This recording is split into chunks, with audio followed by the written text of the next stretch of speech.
어제까지만 해도 사랑해, 내일 봐 라고 다정하게 말하던 그 사람. 그런데 오늘 아침 갑자기 모든 SNS가 차단되고 연락이 끊겼다면 여러분은 어떤 기분이 드실 것 같나요? 분노와 슬픔을 넘어 혹시 나한테 무슨 심각한 문제가 있는 건 아닐까 하는 자책의 늪에 빠져 계시진 않나요? 단언컨대 이건 여러분의 잘못이 아닙니다.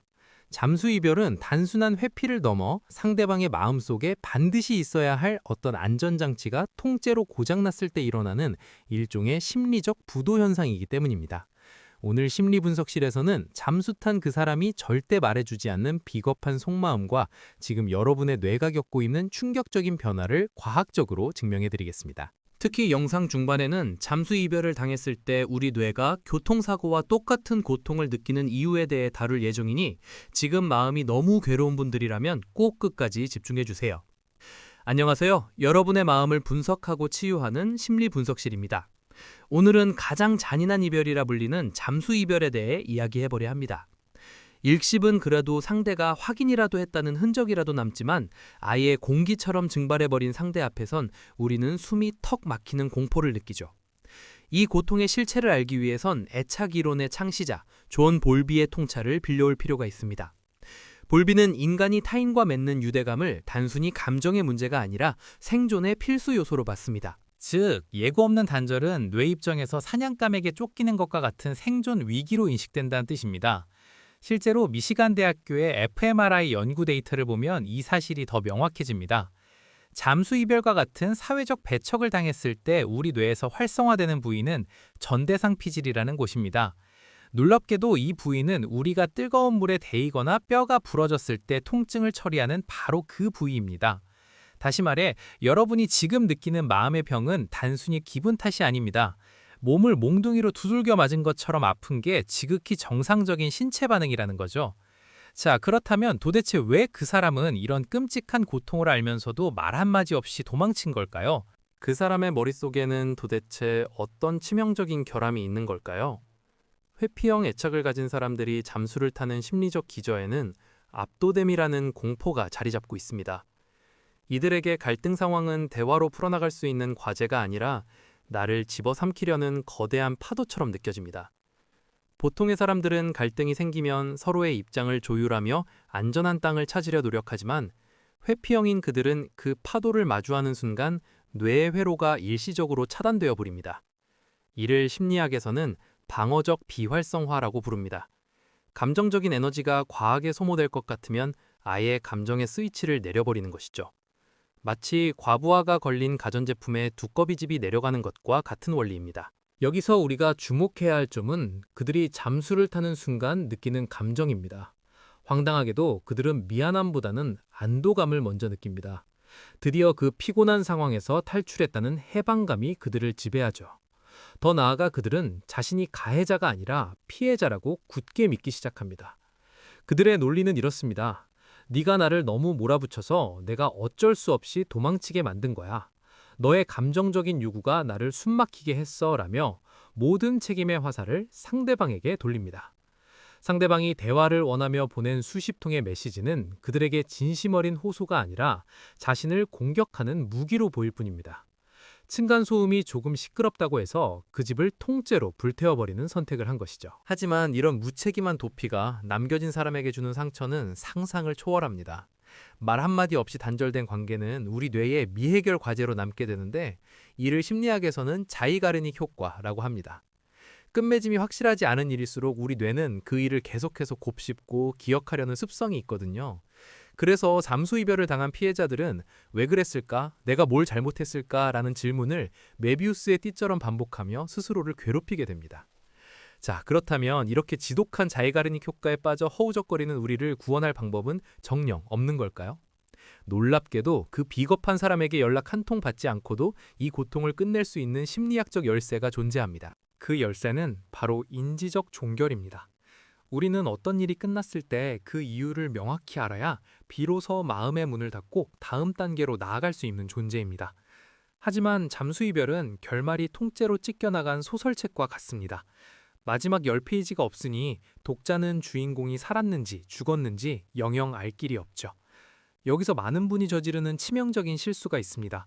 바로 그 찢겨나간 페이지를 확인하기 위해 도망친 상대방에게 다시 매달리는 것입니다. 하지만 여러분, 꼭 기억하세요. 그 사람은 페이지를 찢어버린 범인이지 결말을 써줄 작가가 아닙니다. 심리학자 폴린 보스는 이를 모호한 상실이라고 부릅니다. 물리적으로는 사라졌지만 심리적으로는 여전히 내 안에 남은 것이죠. 이 지독한 굴레에서 벗어나는 유일한 방법은 상대방의 입을 통해 이별의 이유를 듣는 것이 아니라 내가 스스로 이별의 마침표를 찍는 것입니다. 그 사람은 갈등을 해결할 정서적 능력이 결여된 사람이라 도망친 것뿐이다 라는 팩트 자체를 결말로 수용하는 연습이 필요합니다. 이건 여러분의 매력이 부족해서가 아니라 상대방의 생존 전력이 도망에 고정되어 있기 때문입니다. 여러분이 그 사람에게 장문의 메시지를 보내거나 전화를 거는 행위는 심리학적으로 도박사와 같은 심리 상태에 빠진 것과 같습니다. 혹시라도 이번에는 답장이 오지 않을까 하는 신랏 같은 희망이 여러분을 더 깊은 절망의 늪으로 끌어들이죠. 하지만 연락할수록 상대는 비뚤어진 확신을 할 뿐입니다. 우리가 그 비겁한 사람이라는 걸 알면서도 자꾸만 핸드폰을 들여다보게 되는 건 우리 뇌가 아주 지독한 도박에 중독되었기 때문입니다. 행동주의 심리학자 B.F. 스키너는 아주 흥미로운 실험을 하나 했습니다. 쥐가 버튼을 누를 때마다 일정한 간격으로 먹이를 줄 때보다 언제 나올지 모르게 무작위로 먹이를 줄 때 쥐가 훨씬 더 미친 듯이 버튼에 집착한다는 사실을 발견했죠. 이걸 간헐적 강화라고 부릅니다. 잠수이별을 택하는 사람들은 연애 기간 중에도 종종 이런 패턴을 보였을 확률이 높습니다. 기분이 좋을 때는 세상을 다 줄 것처럼 굴다가도 자기만의 동굴로 들어가면 차갑게 식어버리죠. 이런 불규칙한 애정 표현에 여러분의 뇌는 길들여진 것입니다. 하지만 이제는 냉정하게 그 희망이라는 코인을 걷어들여야 합니다. 여러분의 뇌는 지금 도파민 결핍 상태에 빠져 있습니다. 사랑하는 사람과 헤어지는 것은 뇌 과학적으로 볼 때 마약을 끊는 금단 현상과 거의 일치하거든요. 특히 이유를 모른 채 당한 이별은 뇌의 보상 회로를 완전히 망가뜨려 놓습니다. 이 지옥 같은 기다림을 끝내는 가장 확실한 방법은 역설적이게도 그 사람을 사망자로 처리하는 것입니다. 잔인하게 들릴지 모르겠지만 심리학적으로 실종과 사망은 수용의 단계가 완전히 다릅니다. 실종은 언제 돌아올지 모른다는 희망 때문에 평생을 고통 속에 살게 하지만 사망은 깊은 슬픔을 거쳐 결국 애도의 마침표를 찍게 만들죠. 그 사람은 이미 파산한 존재입니다. 지금 당장 그 사람의 번호를 삭제하고 차단하는 것만으로는 부족합니다. 우리 잠재의식 속에 남은 찌꺼기를 청소해야 하죠. 제가 추천해드리는 방법은 게슈탈트 심리학에서 사용하는 비의자 기법의 변형입니다. 그 사람에게 하고 싶었던 모든 원망과 분노, 그리고 마지막 인사를 종이에 가감없이 적어보세요. 욕을 해도 좋고 울면서 써도 좋습니다. 그리고 그 종이를 그 사람에게 보내는 대신 여러분이 직접 불태우거나 찢어버리세요. 이건 그 사람에게 내 감정을 전달하는 행위가 아니라 내 안에 엉켜있던 미해결 과제를 내 손으로 직접 종결짓는 의식입니다. 자, 이렇게 마침표를 찍고 나면 여러분의 뇌는 비로소 새로운 평온을 찾기 시작할 겁니다. 그런데 몇 달 뒤에 갑자기 울리는 카톡 알람. 자니? 혹은 갑자기 생각나서 연락해봤어 라는 뻔뻔한 메시지. 여러분이 간신히 마음을 추스르고 평온을 되찾았을 때 그들은 귀신같이 다시 나타납니다. 이걸 심리학에서는 후버링 혹은 좀비 이별이라고 부릅니다. 진공창소기처럼 상대방을 다시 자신의 영향력 안으로 빨아들이려 한다는 뜻이죠. 하지만 여기서 절대 착각해서는 안 되는 사실이 하나 있습니다. 그 사람이 반성해서 돌아온 게 아니라는 점입니다. 그저 지금 당장 외롭거나 자존감이 떨어졌을 때 나를 받아줄 안전한 감정 쓰레기통이 필요해진 것뿐입니다. 여러분을 사랑해서가 아니라 여전히 자신이 여러분의 마음을 흔들 수 있다는 권력감을 확인하고 싶은 것이죠.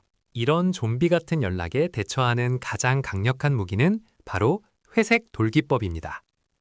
마치 길가에 굴러다니는 아무 특징 없는 회색 돌멩이처럼 상대방에게 어떤 감정적 피드백도 주지 않는 것입니다. 차단이 가장 좋지만 만약 메시지를 보게 되더라도 읽지 않거나 읽더라도 무미건조하게 대응해야 합니다. 여러분의 분노조차 그들에게는 에너지가 되기 때문입니다. 그들이 어떤 자극을 줘도 그래, 그렇구나 수준의 반응만 보인다면 자극적인 반응을 원하던 그들은 곧 흥미를 잃고 다른 먹잇감을 찾아 떠나게 됩니다. 이제 우리는 상대를 분석하는 에너지를 나를 돌보는 데 써야 합니다. 내 행복의 주도권을 다시 나 자신의 손으로 가져오는 과정이 필요합니다. 맛있는 음식을 먹고 좋아하는 음악을 듣고 나를 아껴주는 진짜 사람들과 시간을 보내세요. 뇌과학적으로 볼 때 즐거운 경험과 사회적 지지는 전대상 피질의 통증 신호를 완화하는 천연 진통제 역할을 합니다. 상처난 자리에 자책이라는 소금을 뿌리지 말고 자기자비라는 연고를 듬뿍 발라줘야 할 때입니다. 그렇다면 도대체 어떤 신호들이 잠수 예약자임을 암시하는 걸까요? 첫 번째는 지나친 독립성의 강조입니다. 나는 누구한테 의지하는 것 딱 질색이야 라는 말을 유독 자주 하는 사람들이 있죠. 심리학적으로 이는 거부 회피형의 전형적인 방어 기제일 가능성이 높습니다. 타인과 깊은 정서적 유대감을 맺는 것을 본능적으로 위협으로 느끼는 것입니다.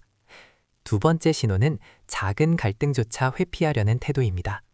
메뉴를 고를 때나 데이트 코스를 정할 때처럼 아주 사소한 의견 차이가 생겼을 때 대화로 조율하기보다 그냥 네 마음대로 해라며 상황을 모면하려고만 한다면 주의해야 합니다. 마지막 세 번째는 자신의 취약함을 절대 드러내지 않는 모습입니다. 자신의 약점을 보여주지 않는 사람은 상대방의 감정적 요구에도 공감할 준비가 되어 있지 않습니다. 사실 정서적 방치는 아예 사라져버리는 잠수 이별보다 더 잔인할 수도 있습니다. 눈앞에 사랑하는 사람이 빤히 보이는데 내 목소리가 전혀 닿지 않는 기분은 투명인간이 된 것 같은 공포를 주기 때문이죠. 상대의 무관심은 신체적 폭력만큼이나 파괴적입니다. 상대의 변화를 기다릴 데드라인을 스스로 정하세요. 딱 일주일 혹은 한 달만 최선의 소통을 시도해보되 그때도 요지부동이라면 이 관계에 사망 선고를 내려야 합니다. 고장난 벽시계는 아무리 금칠을 해도 시간이 맞지 않듯 소통 의지가 거세된 사람에게 쏟는 진심은 여러분의 영혼만 갉아먹을 뿐입니다. 일본의 킨츠기 공예처럼 깨진 도자기 틈을 오히려 금으로 메워서 이전보다 더 단단한 작품으로 재탄생시켜야 합니다. 나는 이제 어떤 상황에서도 나를 먼저 버리지 않겠다는 자신과의 약속이 바로 그 금칠이 될 것입니다. 칼 융은 나는 나에게 일어난 사건의 결과물이 아니라 내가 되기로 선택한 바로 그 존재다 라고 말했습니다. 3일간의 심리적 디톡스를 시작해보세요. 첫날은 시각적 차단, 둘째 날은 감정의 배설, 셋째 날은 나만을 위한 자기 점유의 시간을 갖는 겁니다. 이 과정은 타인에 의해 강제로 멈춰버린 내 삶의 시계 태엽을 내 손으로 다시 감는 성스러운 의식입니다. 잠수 이별을 택한 그 사람은 사실 여러분이라는 거대한 바다를 감당하기엔 너무나 작은 그릇을 가진 사람이었습니다. 폭풍우가 치면 배를 버리고 가장 먼저 도망갈 무책임한 선장이었죠. 지금 이 이별은 여러분의 인생이 망가진 사건이 아니라 오히려 더 큰 재앙으로부터 여러분을 구출해준 신의 배려일지도 모릅니다. 이 영상을 보신 여러분은 이미 충분히 용기 있는 분들이며 회복은 이미 시작되었습니다. 거울 속에는 누군가의 연락 한 통에 일희일비하던 나약한 존재가 아니라 모진 바람을 견디고 더 단단해진 아주 멋진 사람이 서 있을 겁니다. 사랑은 혼자서 하는 마라톤이 아니라 보조를 맞춰 함께 걷는 산책이어야 합니다. 여러분의 진심을 소중히 여기고 갈등 앞에서도 도망치지 않고 끝까지 내 손을 잡아줄 진짜 어른을 만날 자격이 충분하니까요. 오늘 심리분석실에서 준비한 내용은 여기까지입니다. 잠수이별로 괴로워하던 분들에게 작은 위로와 해답이 되었기를 바랍니다. 구독과 좋아요는 더 깊이 있는 분석 대본을 만드는데 큰 힘이 됩니다. 여러분, 오늘도 충분히 고생하셨습니다. 이제 편안한 밤 되세요.